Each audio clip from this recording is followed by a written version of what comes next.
नमस्कार दर्शक बंधु जदि आप आज सुना कि रूपा किणवा जाऊँगी तेज जाणी रखुद कि आज घर बजार में 24 क्यारेट और 22 क्यारेट सोनार मूल्य कौन रही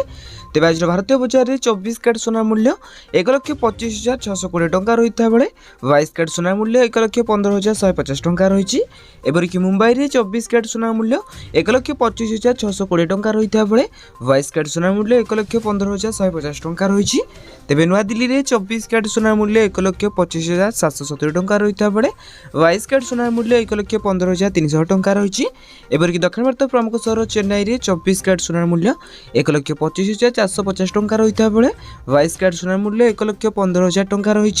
तेज पूर्व भारत प्रमुख सहर कलिकता यथाक्रमे 1,25,620 टंका और 1,15,150 टंका रही सोनार मूल्य अन्यपटे रूपा मूल्य किलो पिछा 1,55,000 टंका होती तेज ये आज दिन सोनार पर सठिक मूल्य जदि आपड़ी सोनार पर सठिक मूल्य जानवा चाहते तेज आम चैनल को सब्सक्राइब कर पाखे आसुवा bell icon call button set करने सहित भिडियोटी हेल्पफुल होता है निहाती भाव भिडियोटी को लाइक करी डेस्क्रिप्शन टेलीग्राम चैनल लिंक अच्छी तो जाकि आपने जन जातु।